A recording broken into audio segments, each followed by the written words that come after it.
Hey, what's up? Kevin Moore here. I'm doing the church planning thing right now, the senior pastor deal, but still in my heart, and for 20 some years, my heart was completely dedicated to youth ministry. I was a youth pastor I was a volunteer youth pastor, full-time guy at small church, medium church, mega church. Man, a long time. Absolutely loved it, and still even today, as a senior pastor, still seems weird for me to say that, but as a senior pastor who's planting a church, one of the big reasons why we planted this church is so that we could really go after young people and train youth pastors and leaders. So I still travel and speak at leadership conferences and parenting conferences and youth ministry stuff a lot actually, and love to do that. So my heart is really, really still into student ministry. And today I was thinking about something that undermines youth pastors' authority in the eyes of their most needed market, per se, and that's parents. This is something that youth pastors do sometimes that can undermine their authority with parents. And here's the deal about parents. If you as a youth pastor are not ministering well to parents, you are not ministering well to teenagers. Because the parents are the key. They are the gate to the family, and the family of teenagers and teenagers' hearts and lives and time schedules.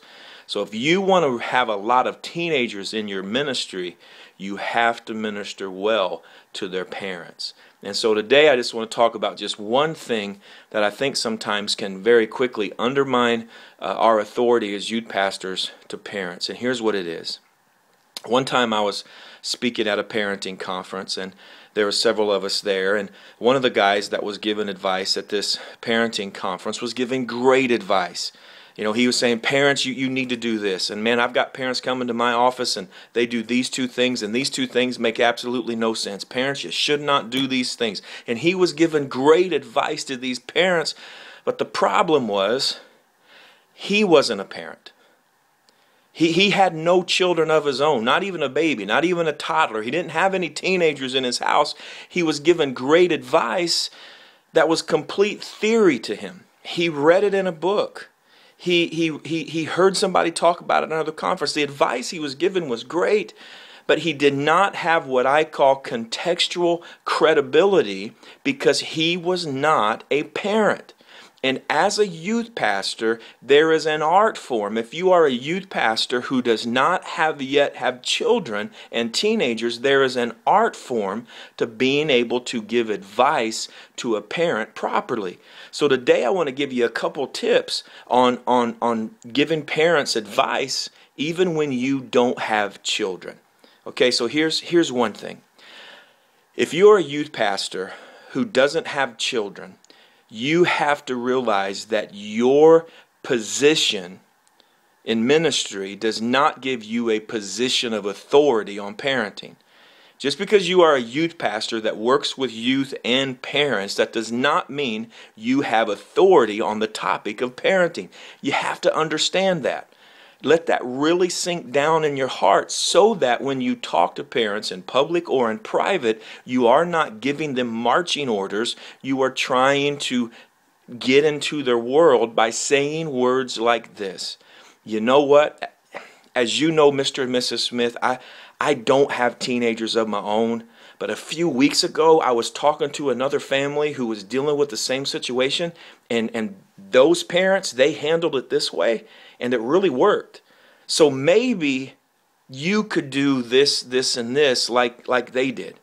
You see, there's a big difference in that and saying, hey, mom and dad, listen, you need to do this, and this. Because if you don't, you are screwing up. Your kids are going to be jacked up. You can't do this to your kids.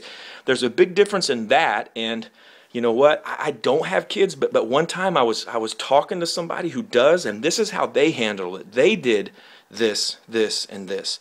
Totally different. It's the same advice, but it's given with some humility. It's given with some authenticity. It's given with some honesty. It's given with the heart of trying to get into your world, even though I'm currently not. So understand that your position as a youth pastor does not give you a position of authority on the topic of parenting. The second thing is on a practical side, is I would encourage you, if you have some things in your heart that you feel like the parents of your teenagers need to hear, I would encourage you to craft, whether it's a written blog, whether it's a video blog like I'm doing, whether it would be your pastor gives you a chance to speak on the weekend and you're able to actually do a message. If you get a chance to do a message and you want to speak on parenting and serving parents, or write a blog on parents and serving parents, here's the title it needs to be. The title needs to be something like 4 Things My Dad Taught Me, or 3 Lessons I Learned from My Mom and Dad. That was what the title needs to be, not here's 4 things that you better do or your kids are going to spend eternity in hell. That's not a good title. Come across, point to your life, point to your parents, to lessons your parents taught you, and by doing that, you're doing a couple things. Number one, subconsciously, these parents know that you are a good guy, and they want their son or their daughter to be like you one day. And hey, this guy's a good guy, and his dad did these 3 things, and he ended up being a good guy, so maybe I should do those 3 things as well. So subliminally, you are giving them the idea that if you do these things, your kids are going to end up being good just like me. And you've done it without saying it. Also, that whole message, you are giving them great advice. But you're not giving it to them. See, you're a guy who doesn't have kids of your own. Your dad, who did have kids and raised you successfully, is giving them the advice.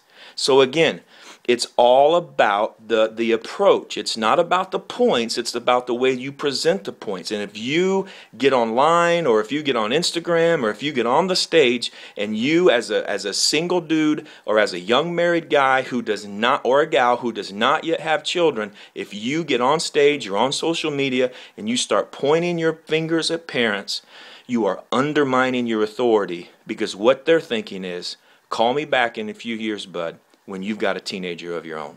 That's what I would think. You give an advice as a young man who does not have children. You give an advice to a person who does have children is like me, a non-businessman, giving business advice to a person who runs a business. They may listen to it politely, but they're not going to receive it unless I give a different approach. That's what you need to do. God has a great plan for you as a youth pastor, and you need to partner with parents the best that you possibly can. And the way that you do that is understand that your position as a youth pastor may give you a position of authority in parenting.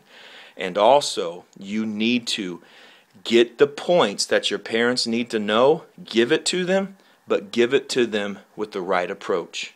An approach of humility, approach of authenticity, and also an approach that's saying, hey, look what my parents did. Maybe you could do the exact same thing. God bless you. Hey, if you ever want to connect, my email is growmore@gmail.com. God bless.